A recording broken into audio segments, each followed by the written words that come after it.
Hi అండి, నమస్తే. Welcome to అమ్మ చేతి ముద్ద. ఈరోజు మన ఛానల్లో ఎగ్ బిర్యానీ ఏ విధంగా చేసుకోవాలి ఈ వీడియోలో చూపిస్తా. రెస్టారెంట్ స్టైల్లో పొడిపొడలాడుతూ బ్యాచిలర్స్ కూడా ఈజీగా ఎగ్ బిర్యానీ. ఒక గిన్నె తీసుకొని అందులో గుడ్లు వేసుకొని ఆ గుడ్లు ములిగేంత వరకు వాటర్ పోసుకొని బాయిల్ చేసుకుందాం. బాయిల్ చేసుకున్న గుడ్లు పక్కన పెట్టుకుందాం. ఒక గిన్నె తీసుకొని అందులో 2 గ్లాసులు బాస్మతి రైస్ ప్లేస్లో మామూలు రైస్ కూడా వేసి యాడ్ చేసుకొని వండుకోవచ్చు.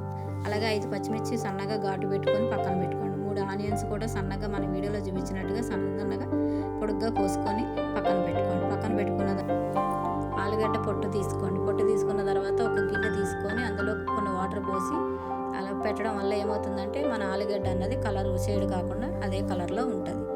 తర్వాత ఒక పొయ్యి మీద కళాయి పెట్టుకొని అందులో 2 పావులు నూనె పోయండి. నూనె పోసిన తర్వాత మనం ఇందాక సన్నగా కట్ చేసిన ఉల్లిపాయలు ఉన్నాయి కదా, అవి దాని మీద వేసి ఈ ఆనియన్స్ వేసిన తర్వాత పొయ్యిని సిమ్లో పెట్టుకొని అటు ఇటు బాగా కలుపుకున్న తర్వాత అవి గోల్డెన్ బ్రౌన్ వచ్చేదాకా ఉంచి దాన్ని ఒక ప్లేట్లోకి సర్వ్ చేసుకోండి.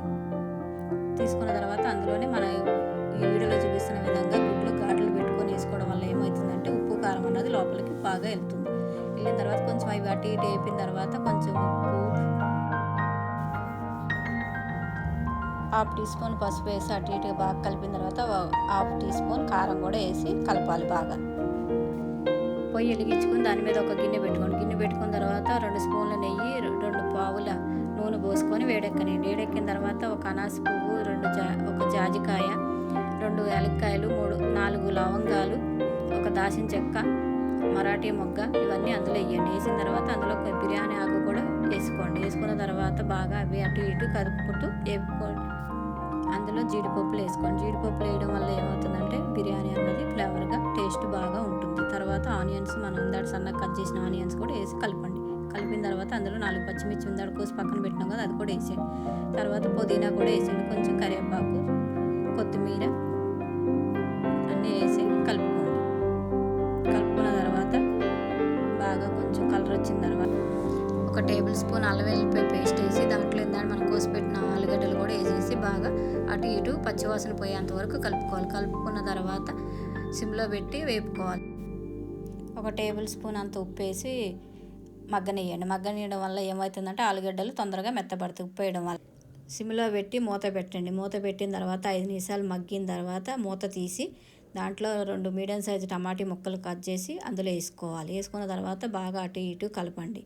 కలిపిన దాన్ని మళ్ళీ మూత పెట్టండి. టమాటీలన్నీ బాగా మగ్గిపోయిన తర్వాత మనం ఇందాక ఏ గ్లాస్ అయితే బియ్యం తీసుకున్నామో అదే దాంతోనే వాటర్ అన్నది పోయడం. ఇప్పుడు 1 గ్లాసుకి 1.5. అలాగే ఇందాక మనం 2 గ్లాసులు పోసినాం కదా, దానికి 3 గ్లాసులు వాటర్ పోయాలి.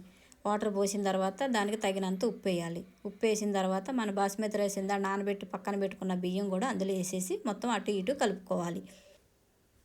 కలిపిన తర్వాత అందులో గుడ్లు అన్నవి కూడా యాడ్ చేసేసుకోవాలి. ఒక 5 నిమిషాలు ఉడకనియాలి. ఉడికిన తర్వాత ఇలా పొంగు వస్తుంది. పొంగు వచ్చిన తర్వాత మనం సిమ్లో పెట్టి ఒక 10 నిమిషాలు దగ్గరికి అయ్యేంత వరకు ఉడకబెట్టాలి. ఉడకబెట్టిన తర్వాత ఇలాగా పొడిపొడలాడుతూ వస్తుంది కదా, మనం ఇందాక వేపి పక్కన పెట్టుకున్న ఆనియన్స్ ఇలా పైన అంతా యాడ్ చేయండి. యాడ్ చేసిన తర్వాత కొంచెం కొత్తిమీర కూడా జల్లుకోవాలి.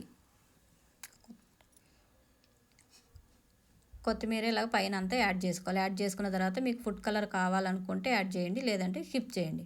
నేను ఇలా ఫుడ్ కలర్ కొంచెం యాడ్ చేసిన తర్వాత ఒక 2 మినిట్స్ సిమ్లో ఉంచి బంద్ చేసేయండి. అంతేనండి, ఎంతో రుచికరమైన ఎగ్ దమ్ బిర్యానీ రెడీ అయిపోయింది. మీకు నచ్చితే లైక్ చేయండి, షేర్ చేయండి, సబ్స్క్రైబ్ చేయండి.